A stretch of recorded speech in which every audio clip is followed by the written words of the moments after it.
एक महिला अपने छोटे बच्चे के साथ किराने की दुकान पर खरीदारी करने गई। महिला खरीदारी कर रही थी और बच्चा दुकान के मालिक को देखकर हंस रहा था। दुकानदार को बच्चा बहुत प्यारा और मासूम लगा। उसकी हंसी से पूरे दिन की थकान दूर हो रही थी। दुकानदार ने बच्चे को अपने पास बुलाया। जब बच्चा पास आया तो उसने अपने नौकर से चॉकलेट का डिब्बा मंगवाया और बच्चे से कहा, बेटा, जितनी चॉकलेट चाहिए ले लो।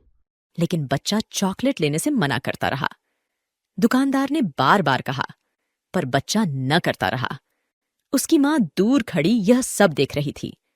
थोड़ी देर बाद थक कर दुकानदार ने खुद डिब्बे में हाथ डालकर मुट्ठी भर चॉकलेट निकाली और बच्चे को दी। बच्चा अपने दोनों हाथों से चॉकलेट लेकर खुशी खुशी अपनी मां के पास चला गया। जब सारी खरीदारी हो गई तो मां ने बेटे से पूछा, बेटा, जब अंकल चॉकलेट लेने को कह रहे थे तब तुम क्यों नहीं ले रहे थे? लड़के ने अपने छोटे छोटे हाथ दिखाते हुए कहा, माँ देखो, मेरा हाथ बहुत छोटा है। अगर मैंने अपने खुद के हाथ से चॉकलेट ली होती तो मेरे हाथ में बहुत कम चॉकलेट आती, लेकिन अंकल का हाथ बड़ा था। उन्होंने अपने हाथ से दिया तो ढेर सारी चॉकलेट आई और मेरे दोनों हाथ भर गए।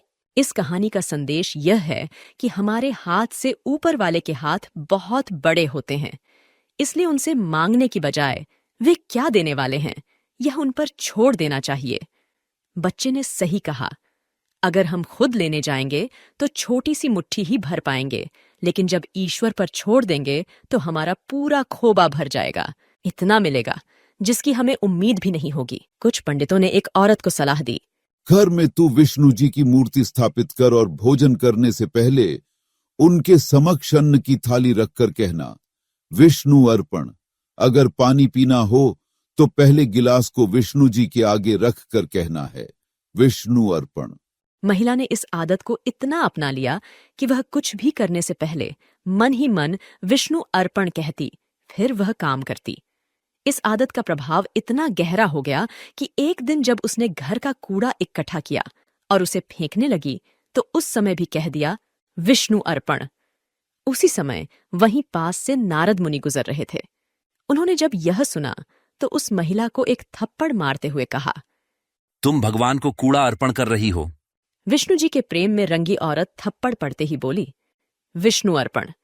यह सुन नारद मुनि का गुस्सा 7वें आसमान पर पहुंच गया। नारद जी ने दूसरे गाल पर भी एक थप्पड़ मारते हुए कहा, अब तू थप्पड़ भी भगवान विष्णु को अर्पित कर रही है। फिर भी महिला बिना किसी रुकावट के विष्णु अर्पण कहती रही। नारद मुनि गुस्से में वैकुंठ धाम पहुंचे और वहां देखते हैं कि विष्णु जी के दोनों गालों पर उंगलियों के निशान बने हुए हैं। निशान देखकर वे चौंक गए। उन्होंने पूछा, भगवान, यह क्या हो गया? आपके चेहरे पर यह निशान कैसे पड़े? नारद, थप्पड़ मारो भी तुम और पूछो भी तुम। प्रभु, मैं आपको थप्पड़ कैसे मार सकता हूं? नारद, जिस महिला ने कूड़ा फेंकते हुए विष्णु अर्पण कहा था और तुमने उसे थप्पड़ मारा तो वह थप्पड़ उसने मुझे अर्पण कर दिया था। ये उसी अर्पित थप्पड़ के निशान हैं जो आपने उसे मारे थे। इस कहानी का नैतिक यह है कि हमारी श्रद्धा और समर्पण की गहराई महत्वपूर्ण होती है, न कि क्रिया का बाहरी रूप। एक राजा शिकार के उद्देश्य से अपने सलाहकार के संग जंगल में गए। वे अभी एक हिरण पर निशाना साध ही रहे थे कि अचानक जंगली सुअर ने उन्हें टक्कर मारी और फरार हो गया। इस अप्रत्याशित आघात के कारण तीर की नोक से उनकी अंगुली कट गई। रक्त बहने लगा और व्याकुल हो उठे। हाँ? इस दर्द से तो मेरी सांस भी थम सी गई है। इस छोटे से सुअर ने मेरा कितना बड़ा नुकसान कर दिया। मेरी अंगुली। जब राजा ने मंत्री की ओर देखा, मंत्री ने कहा, राजन, भगवान जो करता है अच्छे के लिए करता है। दर्द से कराहते राजा मंत्री के इस कथन पर क्रोधित हो उठे। उन्होंने मंत्री से कहा, कैसी बेसमझी भरी बातें करते हो तुम मंत्री। मेरी यह दुर्घटना और यह पीड़ा, इसमें अच्छा क्या है? अब मुझे अकेला छोड़ दो। तुम अपनी राह लो और मैं अपनी। जैसी आपकी आज्ञा महाराज। और भिन्न दिशा में निकल पड़े। अभी राजा कुछ ही कदम आगे बढ़े थे कि अचानक उन्हें आदिवासी नरभक्षियों ने घेर लिया। वे राजा को जबरदस्ती पकड़कर अपने नेता के पास ले गए। जैसे ही राजा की बलि देने का समय आया, उनके पुजारी ने देखा कि राजा की अंगुली घायल है और बोले, अरे, इसके तो शरीर में दोष है, इसे बलि के लिए चुनना उचित नहीं होगा। उन्होंने राजा को छोड़ दिया। राजा को जीवन दान मिला तो उन्हें तुरंत मंत्री की याद आई। सोचने लगे, मंत्री ठीक ही कहता था। भगवान जो करता है अच्छे के लिए ही करता है, मुझे उनका साथ नहीं छोड़ना चाहिए था। जैसे ही राजा अपने विचारों में खोए आगे बढ़े, उन्होंने नदी के किनारे मंत्री को भजन गाते हुए पाया। राजा ने प्रेम पूर्वक मंत्री को गले लगाया और उनसे जो कुछ भी घटित हुआ उसे बताया। इसके बाद राजा ने पूछा, मेरी अंगुली का कटना ईश्वर की ओर से मेरे भले के लिए था, परंतु तुम्हें अपमानित करके दूर भगाने से तुम्हारा क्या भला हुआ? मंत्री ने मुस्कुराते हुए उत्तर दिया, राजन, यदि आपने मुझे भिन्न राह पर नहीं भेजा होता तो आज मैं नहीं बचता। मुझे आपके स्थान पर बलि चढ़ा दी जाती। इसलिए भगवान जो करता है अच्छा ही करता है, भले ही हमें तुरंत इसका अर्थ न समझ आए। हमें ईश्वर पर पूर्ण विश्वास रखना चाहिए और हर स्थिति में धैर्य एवं सकारात्मकता बनाए रखनी चाहिए। जीवन में आने वाली हर चुनौती और बाधा हमें मजबूत बनाती है और एक नई दिशा प्रदान करती है। इसलिए हमें निराशा में नहीं बल्कि आशा में जीना चाहिए, क्योंकि अंततः जो होता है वह अच्छा ही होता है। गहरे जंगल में एक बूढ़ी गाय थी जिसका नाम गौरी था। गौरी अपने जीवन के आखिरी दिनों को सुकून से बिताना चाहती थी। एक शाम जब वह हरे भरे मैदान में घास चर रही थी, एक खूंखार बाघ ने उसे देखा। बाघ का नाम तारक था, जो अपनी ताकत पर बहुत घमंड करता था। जैसे ही गौरी ने तारक को अपनी ओर बढ़ते देखा, वह डर के मारे इधर उधर भागने लगी। तारक भी उसका पीछा करने लगा। भागते भागते गौरी एक पुराने तालाब में जा पहुंची। घबराई हुई गौरी उस तालाब के अंदर घुस गई। तारक भी क्रूरता में अंधा होकर उसी तालाब में कूद पड़ा। तब उन्होंने देखा कि वह तालाब बहुत गहरा नहीं था, उसमें पानी कम था और वह कीचड़ से भरा हुआ था। दोनों ही कीचड़ में फंस गए और वह कुछ नहीं कर पा रहे थे। गौरी उस कीचड़ के अंदर धीरे धीरे ढंसने लगी। तारक भी उसके पास होते हुए भी उसे पकड़ नहीं सका। वह भी धीरे धीरे कीचड़ के अंदर ढंसने लगा। दोनों ही करीब करीब गले तक उस कीचड़ के अंदर फंस गए। दोनों हिल भी नहीं पा रहे थे। गौरी के निकट होने के बावजूद तारक उसे पकड़ नहीं पा रहा था। गौरी ने शांत भाव से तारक से पूछा, क्या तुम्हारा कोई गुरु या मालिक है? तारक ने गुरारते हुए कहा, मैं तो जंगल का राजा हूं, मेरा कोई मालिक नहीं, मैं खुद ही जंगल का मालिक हूं। लेकिन तुम्हारी उस शक्ति का यहाँ पर क्या उपयोग है? तुम भी तो फंस गई हो और मरने के करीब हो, तुम्हारी भी तो हालत मेरे जैसी ही है। गौरी ने मुस्कुराते हुए कहा, बिल्कुल नहीं। मेरा मालिक जब शाम को घर आएगा और मुझे वहां पर नहीं पाएगा, तो वह ढूंढते हुए यहाँ जरूर आएगा और मुझे इस कीचड़ से निकालकर अपने घर ले जाएगा। तुम्हें कौन ले जाएगा? थोड़ी ही देर में सच में ही एक आदमी उसे गौरी को ढूंढते हुए वहां आया और गौरी को कीचड़ से निकालकर अपने घर ले गया। जाते समय गौरी और उसका मालिक दोनों एक दूसरे की तरफ कृतज्ञतापूर्वक देख रहे थे।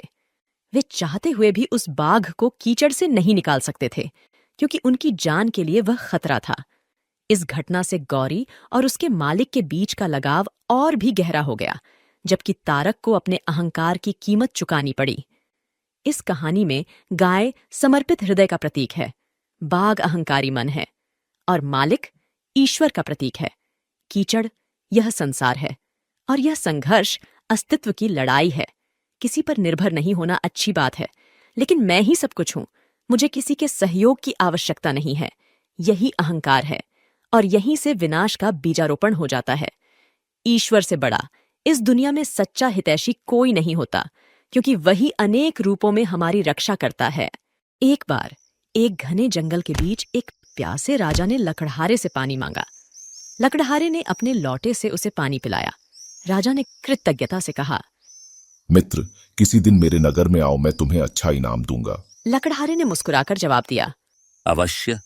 कुछ समय बाद लकड़हारा राजा के नगर पहुंचा। राजा ने उसे पहचानकर अपने पास बुलाया और सोचने लगा कि इस गरीब आदमी की मदद कैसे की जाए। कई विचारों के बाद राजा ने उसे चंदन का एक बड़ा बाग दे दिया। लकड़हारा भी मन में प्रसन्न हो गया। चलो, अच्छा हुआ, इस बाग के वृक्षों के कोयले खूब होंगे, जीवन कट जाएगा। यह सोचकर लकड़हारे प्रतिदिन चंदन काट काट कर कोयला बनाने लगा और उन्हें बेचकर अपना पेट पालने लगा। कुछ ही समय में सुंदर चंदन बाग एक उजाड़ जंगल में बदल गया, जिसमें जगह जगह कोयले के ढेर लगे थे। अब केवल कुछ ही पेड़ बचे थे जो लकड़हारे को छाया देते थे। एक दिन राजा ने सोचा, चलो देखूं लकड़हारे का क्या हाल है और चंदन के बाग का भी मुआयना कर लूं। वह बाग की ओर चल पड़ा। दूर से ही उसने देखा कि बाग से धुआं उठ रहा है। पास पहुंचने पर उसने देखा कि लकड़हारा चंदन को जलाकर कोयला बना रहा है।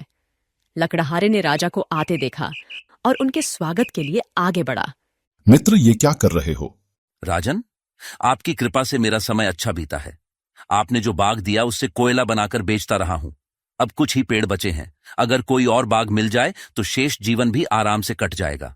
राजा मुस्कुराया और बोला, अच्छा, मैं यहाँ खड़ा हूँ। तुम कोयला नहीं बल्कि इस चंदन की लकड़ी को ले जाकर बाजार में बेच आओ।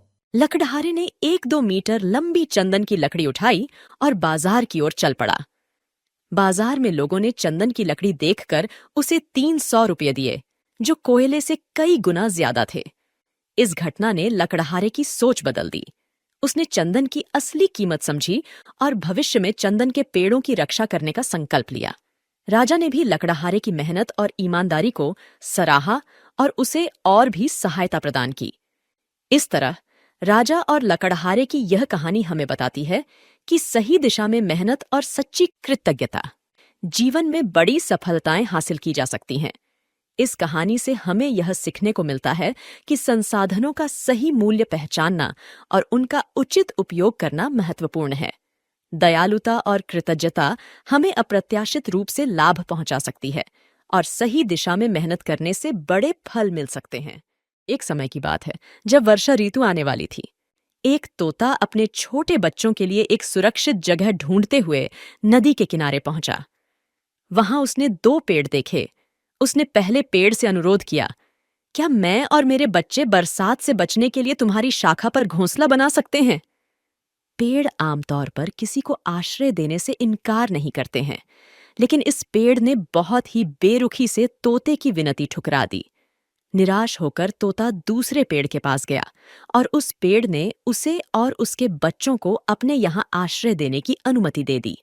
बरसात के दिनों में एक दिन जब बहुत तेज बारिश हुई, पहला पेड़ उसे सहन नहीं कर पाया और उखड़कर नदी में बह गया। तोते ने उस पेड़ को बहते हुए देखा और उसका मजाक उड़ाते हुए कहा, हे पेड़, मैंने तुमसे आश्रय मांगा था, लेकिन तुमने मुझे नकार दिया। आज भगवान ने तुम्हें तुम्हारे उस रूखे व्यवहार का परिणाम दिया है, जिसके कारण तुम नदी में बह रहे हो। पेड़ ने शांतिपूर्ण भाव से उत्तर दिया, मुझे पता था कि मेरी जड़ें कमजोर हैं और मैं इस बारिश को नहीं झेल पाऊंगा। मैं नहीं चाहता था कि तुम और तुम्हारे बच्चे खतरे में पड़ो, इसलिए मैंने तुम्हें ठहरने की अनुमति नहीं दी। कृपया मेरे इस निर्णय को माफ कर दो। और यह कहते हुए पेड़ धारा में बह गया। इस प्रसंग से हमें यह सीखने को मिलता है कि प्रत्येक अस्वीकृति के पीछे कोई न कोई कारण अवश्य होता है और कई बार यह अस्वीकृति हमारे लिए लाभकारी सिद्ध हो सकती है। हमें किसी के निर्णय को केवल उनके व्यवहार के आधार पर नहीं आंकना चाहिए, क्योंकि हम उनकी परिस्थितियों की पूरी जानकारी नहीं रखते हैं। गर्मियों की एक सुबह घनिष्ठ मित्र रामनाथ और कल्लू एक जंगल में गए। सहसा उन्हें कोयल की मीठी कुहुक सुनाई पड़ी। ये एक पक्षी की आवाज है जो किसी मंगल की सूचना देती है। अंधविश्वासी तोताराम ने कहा, ये उस पक्षी की आवाज है जो किसी मंगल की सूचना देती है। अब चूंकि मैंने सुबह सुबह इसकी आवाज सुनी है, तो मुझे विश्वास है कि आज का दिन मेरे लिए बहुत भाग्यशाली होगा। हो सकता है कि मुझे रुपयों से भरा कोई थैला मिल जाए और मैं देखते ही देखते अमीर बन जाऊं। नहीं रामनाथ, मैं तुमसे ज्यादा किस्मत वाला हूं। मुझे विश्वास है कि कोयल की ये आवाज मेरे लिए ज्यादा लाभदायक साबित होगी। तुम देखना, निश्चित रूप से मुझे आज अच्छी खासी रकम प्राप्त होगी। दरअसल कल्लू रामनाथ से भी ज्यादा वहमी था। अब दोनों के बीच इस बात को लेकर विवाद ज्यादा बढ़ गया। सुबह सुबह मौसम का लुत्फ उठाने की बजाय दोनों दोस्त आपस में झगड़ पड़े। तू मैं के बाद हाथापाई पर उतारू हो गए। कुछ ही समय में वे बुरी तरह घायल भी हो गए। अब मजबूरन दोनों को डॉक्टर के पास जाना पड़ा। डॉक्टर ने उनसे पूछा कि वे आखिर इस स्थिति में पहुंचे कैसे। दोस्तों, अगर आप अभी तक हमारे साथ इस वीडियो में बने हुए हैं तो कृपा करके बताएं कि आप हमें किस प्रदेश से देख रहे हैं, ताकि हम आपको आपके अंचल की कहानी बनाकर दिखा सके। तब सारी घटना बयान करने के बाद उन दोनों ने डॉक्टर से पूछा, अब आप ही बताएं कि कोयल ने किसके भाग्यशाली होने की सूचना दी थी? इस पर डॉक्टर ने हंसते हुए कहा, कोयल ने मेरे भाग्यशाली होने की सूचना दी थी। अब देखो, अगर तुम दोनों इसी तरह लड़ झगड़ कर खुद को चोट नहीं पहुंचाते तो मेरे पास कैसे आते? तुम दोनों मेरे पास इलाज के लिए आए और मेरी कमाई हो गई, तो भाग्यशाली कौन हुआ? किसी समय की बात है। पलहाम गांव में एक दंपत्ति रहते थे जिनके नाम मोहन और चंदा थे। मोहन सेना में सिपाही था। वे दोनों बहुत खुशी से साथ रहा करते थे। एक बार मोहन को युद्ध पर जाना पड़ा और लौटने के बाद वह बहुत बदल गया था। वह ज्यादातर समय चुपचाप रहने लगा और चंदा से बातचीत भी कम करने लगा था। इस बदलाव से चंदा बहुत दुखी थी। एक दिन उसने मोहन से कहा, आप युद्ध से वापस आने के बाद से बिल्कुल बदल गए हैं। ना ढंग से देखते हैं और ना ही बात करते हैं। ऐसी कोई बात नहीं है, तुम बेवजह बात को बढ़ा रही हो। मुझे फालतू में परेशान मत करो, जाओ अपना काम करो। इसके बाद दोनों के बीच अक्सर तकरार होने लगी। एक बार चंदा ने अपनी पड़ोसन राधा को अपनी समस्या बताई। राधा, अब तुम ही बताओ मैं क्या करूं? पहले हमारे बीच कभी झगड़ा नहीं होता था, लेकिन अब वो बहुत बदल गए हैं। मैं बहुत परेशान हूं। तुम एक काम करो, गांव से थोड़ी दूर एक पहाड़ी पर एक तपस्वी रहते हैं जो बहुत ज्ञानी हैं और लोगों की मदद करते हैं। वह लोगों को जड़ी बूटी देकर उनकी समस्याएं हल करते हैं। तुम वहां जाओ और उनसे अपनी परेशानी बताओ, वे अवश्य ही तुम्हारी मदद करेंगे। राधा की बात सुनकर चंदा के मन में कुछ उम्मीद जागती है। वो दूसरे ही दिन मोहन से कुछ बहाना बनाकर उस साधु के पास चली जाती है और जाकर अपने पति के बदले व्यवहार के बारे में सारी बात बताती है। युद्ध तो अच्छे अच्छों को बदल देता है बेटी। बाबा, मैंने सुना है आपके द्वारा दिए गए जड़ी बूटी से बड़ी समस्या खत्म हो जाती है। कृपया करके मुझे भी कोई जड़ी बूटी दें बाबा, ताकि मेरे पति पहले की तरह ही मेरे साथ अच्छे से रहने लगे। दे तो देता, लेकिन उसके लिए जो सबसे आवश्यक सामग्री है वो मेरे पास नहीं है। अगर तुम वो लाकर मुझे दो तो मैं तुम्हें वो जड़ी बूटी बनाकर दे सकता हूं। आप बताइए ना बाबा, क्या है वो आवश्यक सामग्री? मैं आपको लाकर दूंगी। उस जड़ी बूटी के लिए तुम्हें शेर के मूंछ के बाल लाने होंगे। ठीक है बाबा, मैं शेर के बाल लाकर अवश्य आपको दूंगी। चंदा वहां से चली जाती है। दूसरे दिन वो एक जंगल में शेर की तलाश में जाती है। काफी ढूंढने पर उसे दूर में एक शेर दिखाई देता है, लेकिन जैसे ही शेर की नजर उस पर पड़ती है, वो जोर से दहाड़ने लगता है। शेर की दहाड़ को सुनकर चंदा डर के मारे वहां से भाग जाती है। लेकिन दूसरे दिन फिर वो हिम्मत करके उसी जगह पर पहुंच जाती है, लेकिन जैसे ही शेर दहाड़ता वो डर के मारे भाग जाती। ऐसा करीब महीनों तक चलता रहा। अब तो शेर को भी उसकी आदत सी पड़ गई थी। चंदा अब शेर के लिए मांस के टुकड़े लाने लगी, जिससे धीरे धीरे शेर से उसकी दोस्ती हो गई। वो रोज शेर के पीठ और माथे को सहलाती। ऐसा करते करते एक दिन उसने शेर के मूंछ का एक बाल भी निकाल लिया और खुशी खुशी वो साधु के पास गई। मैं शेर के मूंछ के बाल ले आई। अब जल्दी से मुझे वो जड़ी बूटी बनाकर दे दीजिए। अच्छा, कहाँ है वो बाल? लाओ मुझे दे दो। चंदा ने वो बाल साधु को दे दिया। साधु ने उस बाल को लेकर वहीं मौजूद जलते हुए हवन कुंड में डाल दिया। दोस्तों, अगर आप अभी तक हमारे साथ इस वीडियो में बने हुए हैं तो कृपा करके बताएं कि आप हमें किस प्रदेश से देख रहे हैं, ताकि हम आपको आपके अंचल की कहानी बनाकर दिखा सके। अरे ये क्या किया बाबा आपने? मैं इतनी मुश्किल से शेर का बाल लेकर आई और आपने उसे आग में डालकर जला दिया। अब मैं क्या करूंगी? पुत्री, अब तुम्हें किसी जड़ी बूटी की आवश्यकता नहीं है, क्योंकि तुम अगर एक शेर को अपने वश में कर सकती हो तो फिर अपने पति को क्यों नहीं? जरा सोचे कि जब एक हिंसक पशु को धैर्य और प्रेम से जीता जा सकता है, तो फिर क्या एक इंसान को नहीं जीता जा सकता? जाओ, जिस तरह से तुमने शेर को जीत लिया, उसी तरह अपने पति को भी अपने प्रेम से जीत लो। चंदा को उस साधु की बात अच्छे से समझ में आ गई। वो समझ चुकी थी कि प्रेम से किसी पर भी जीत हासिल की जा सकती है। उसने मन ही मन सोच लिया कि वो हर हाल में अपने पति के स्वभाव को बदल कर रहेगी, और तब खुशी से वो अपने घर चली जाती है। दोस्तों, इस कहानी से हमें यह सीख मिलती है कि इंसान चाहे तो प्रेम से किसी के भी दिल को जीत सकता है, फिर चाहे वो कोई जानवर ही क्यों ना हो। इसलिए हर किसी को आपस में प्रेम भाव से मिलकर रहना चाहिए। ऋषि दुर्वासा का आगमन स्वर्ग से पृथ्वी पर हुआ था, जहां उन्होंने अपने ज्ञान को विस्तार दिया। उनका स्वभाव गहरा और समझने में काफी जटिल था। उनके क्रोध की कहानियां सर्वत्र प्रसिद्ध थीं, जिसकी वजह से लोग अक्सर उनका नाम लेकर अपने क्रोधी स्वजनों की तुलना किया करते थे। इसी प्रवास के दौरान एक बार दुर्वासा ऋषि की मुलाकात देवराज इंद्र से हुई। उस वक्त देवराज इंद्र अपने ऐरावत हाथी पर सवार थे। जब दुर्वासा ऋषि ने देवराज इंद्र को देखा तो उन्होंने अपने हाथ में मौजूद दिव्य माला, जो भगवान ने स्वयं उन्हें दी थी, वो इंद्र की ओर बढ़ा दी, ये सोचकर कि ये माला मेरे लिए नहीं बल्कि देवराज इंद्र, जो त्रिलोक के स्वामी हैं, उनके लिए ज्यादा शोभनीय होगी। देवराज ने वो माला ग्रहण तो कर ली, परंतु उसी वक्त उनके मन में विचार आया भला इस माला का मैं क्या करूंगा? और फिर अपने राजसी अभिमान में लीन उन्होंने बिना विचार किए उस दिव्य माला को ऐरावत हाथी की पीठ पर डाल दिया। इस प्रक्रिया में उन्होंने एक संत के उस उपहार की अवहेलना की थी जो उनके लिए सम्मान का प्रतीक होना चाहिए था। वहीं ऐरावत हाथी, जो कि एक जानवर था, उसने स्वाभाविक रूप से उस माला को अपनी सूंड से उठाया और फिर उसे अपने पैरों से कुचल दिया। इस घटना को देखकर दुर्वासा ऋषि काफी आहत हुए और उनका क्रोध प्रज्वलित हो उठा। वो उन्होंने देवराज इंद्र को श्राप देते हुए कहा, तुम्हारा राज्य समाप्त हो जाएगा, तुम्हारी समृद्धि भी चली जाएगी और तुम वैभव से वंचित हो जाओगे। उनके इस श्राप का असर ये हुआ कि असुरों ने देवताओं पर हमला कर दिया, जिसमें देवता बुरी तरीके से पराजित हो गए। असुरों ने उनका सारा राजपाट हड़प लिया। ऐसे में परेशान देवराज इंद्र सभी देवताओं के साथ ब्रह्मा जी के पास पहुंचे और उन्हें अपनी सारी व्यथा सुनाई।